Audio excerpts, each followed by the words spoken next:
Doctor plus நேயர்களுக்கு வணக்கம். நான் doctor Nithya, Siddha physician. Diabetes, நீரிழிவு நோய். இந்த நீரிழிவு நோய் அப்படின்னு சொல்லும்போது நிறைய பேர் என்கிட்ட கேட்குற விஷயம், மேம் இதெல்லாம் சாப்பிட்டா எனக்கு சுகர் குறையுமா?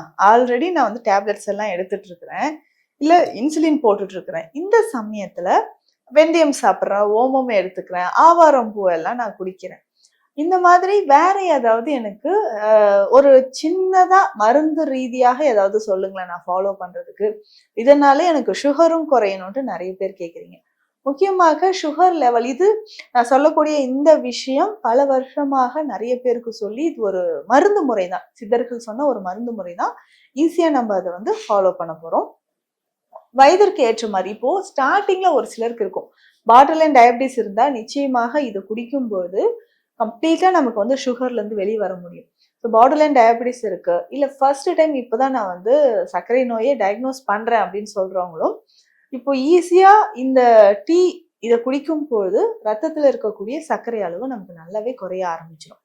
சரி, அப்படி என்னென்ன மூலிகைகள் இதுல இருக்கு, இதை எப்படி நம்ம பயன்படுத்தலாம்ன்றத இந்த பதிவை தெரிஞ்சுக்கலாம்.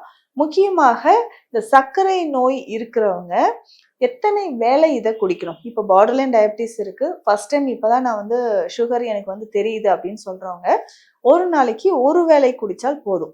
இல்லை இதுவே எனக்கு வந்து சுகரோட லெவல், பிளட் சுகர் லெவல் வந்து 150க்கு மேல 200 250 இருக்குன்னா நிச்சயமா ஒரு நாளைக்கு 2 வேளை குடிக்கணும்.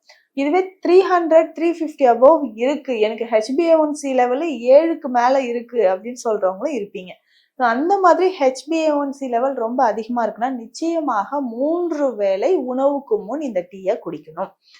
இதுல ஒரு சிலருக்கு பார்த்தோம்னா கால்கள்ல வந்து மதமதப்பு ஏற்படுறது இருக்கலாம், தலைவலி, தலை சுத்தல் இருக்கும், கண்களோட பார்வை குறைபாடு ஏற்படுறது, இந்த மாதிரியான பிரச்சனைகள் நிறைய பேருக்கு இருக்கும்.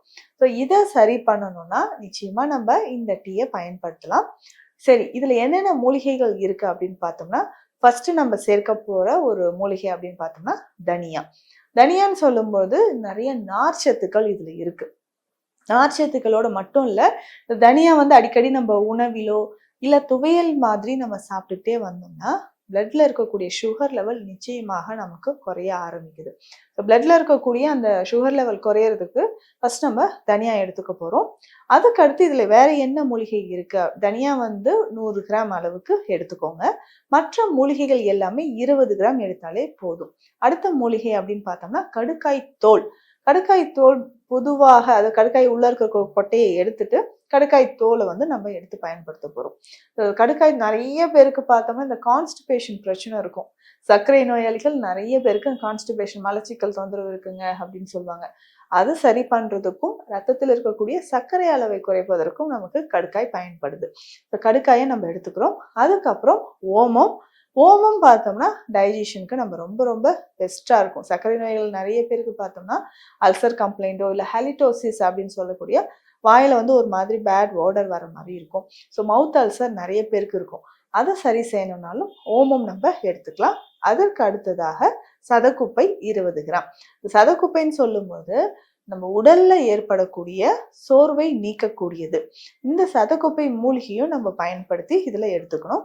அடுத்ததாக பார்த்தோம்னா ஆவாரம் பூ. ஆவாரம் பூ அப்படின்னு சொல்லும்போது சர்க்கரை அளவை ரொம்ப குறைக்கும். அதே மாதிரி ஆவாரம் பூவோட இலைகள் தனியா, ஆவாரம் பூ 20 கிராம், ஆவாரம் இலைகள் அப்படின்னு சொல்லும்போது அதுவும் ஒரு 20 கிராம் எடுத்துக்கணும். இதனோட பார்த்தோம்னா திப்பிலியும் வந்து ஒரு 20 கிராம் எடுத்து வச்சுக்கணும். ஏன் திப்பிலி எடுக்கிறோம்னா டைஜஷனுக்கு நல்லாவே இது ப்ரொமோட் பண்ணும். சில சர்க்கரை நோயாளிகள் நிறைய பேருக்கு என்னன்னா பசியே எடுக்கல, மந்தமா இருக்கு அப்படின்னு சொல்லுவாங்க. அதற்கு இந்த திப்பிலியை நம்ம பயன்படுத்தலாம். இதனோட முக்கியமாக இன்னும் ஒரே ஒரு மூலிகை அப்படின்னு பார்த்தோம்னா அது வந்து தினமும் சாப்பிடக்கூடிய பயிறு வகையை சேர்ந்ததுதான் கொள்ளு. கொள்ளும் வந்து ஒரு 20 கிராம் எடுக்கணும். இது எல்லாமே லேசா வறுத்து பவுடர் பண்ணி வச்சுக்கோங்க. இந்த டீயை தான் வந்து நம்ம குடிக்க போறோம். ஸோ முக்கியமாக இது எப்படிங்க சர்க்கரை நோயை வந்து குறைக்கும் அப்படின்னு நிச்சயமாக குறைக்கும். இது ஒரு 15 20 நாட்கள் நீங்க தொடர்ந்து குடிக்கும் போதே ஒரு நல்ல மாற்றம் தெரியறத நம்ம பார்க்க முடியும். இப்போ தினமும் காலையில இது வந்து ஒரு 3/4 ஸ்பூன் அளவுக்கு, கிட்டத்தட்ட ஒரு 4 கிராம் அளவுக்கு எடுத்து 2 கிளாஸ் தண்ணீர்ல நல்லா கொதிக்க வச்சு வடிகட்டி குடிக்கணும். சுகர், கருப்பட்டி எதுவுமே சேர்க்கக்கூடாது.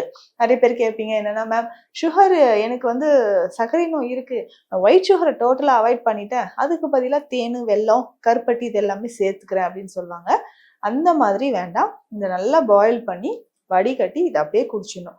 காலையில நம்ம உணவு பிரேக்ஃபாஸ்ட் எடுக்கிறதுக்கு ஒரு 1/2 மணி நேரம் முன்னாடி குடிக்கணும். இதுவே சுகர் வந்து கொஞ்சம் அதிகமா இருக்கிறவங்க 2 வேளை இதை குடிக்கணும். 350க்கு மேல HbA1c ரொம்ப 7க்கு மேல இருக்குன்னு சொல்றவங்க இந்த டீயை 3 வேளையும் உணவுக்கு முன் ஒரு 1/2 மணி நேரம் முன்னாடி நம்ம குடிச்சுக்கிட்டே வந்தோம்னா 20 நாட்களுக்குள்ளேயே நமக்கு வந்து சுகர் லெவல் கிடுகிடுன்னு குறையறத நம்ம பார்க்க முடியும். அது மட்டும் இல்லாம நம்ம சர்க்கரை நோய் இருக்கக்கூடியவங்களுக்கு அந்த உடல்ல இருக்கக்கூடிய அந்த சோர்வு குறையறதுக்கு, மலச்சிக்கல் குறையறதுக்கு, நிறைய பேருக்கு அனிமியா இருக்கும். இது சர்க்கரை நோய் இருக்கக்கூடியவங்களுக்கு மூச்சு திணறல் ஏற்படுறது, கொலஸ்ட்ரால், பிபி இதனோட சேர்ந்து இருந்தாலும் அதை கண்ட்ரோல் பண்றதுக்கும் இந்த டீ நமக்கு ரொம்ப ரொம்ப எக்ஸலண்டா இருக்கும். இதுல இருக்கக்கூடிய மூலிகைகள் எல்லாமே நேச்சுரலாவே அதிகமான ஃபைபர் கண்டென்ட் இருக்கு, லோ கிளைசிமிக் இண்டெக்ஸ் இருக்கும். நம்ம ரத்தத்துல இருக்கக்கூடிய சர்க்கரை அளவை குறைக்க ஆரம்பிக்கும். நிறைய பேர் யூரின் போகும்போதும் பார்த்துருப்பீங்க. ஸோ யூரின் போகும்போதும் வந்து யூரின்ல வந்து குளுக்கோஸ் தெரியறத பார்த்துருப்பீங்க. 2+ இல்லை 3+ அந்த மாதிரி கண்டிஷன் இருக்கும். அவங்க எல்லாமே நம்ம வந்து ஒரு மாதத்திற்குள்ளேயே இது எல்லாமே சரி செய்யறதுக்கு இது யூஸ்ஃபுல்லா இருக்கும். இதை தாண்டி இன்னும் சில சித்த மருந்துகள் இருக்கு. அதையும் இந்த டீயோட சேர்த்து எடுக்கும்போது பக்க விளைவுகள் இல்லாம நிச்சயமாக முற்றிலுமாக இந்த சர்க்கரை நோயிலிருந்து நாம் விடுபட்டு ஆரோக்கியமாக வாழ முடியும். இந்த பதிவு நிச்சயமா உங்களுக்கு பயனுள்ளதா இருக்கும்னு நம்புறேன். மீண்டும் அடுத்த பதிவில் சந்திக்கலாம். நன்றி.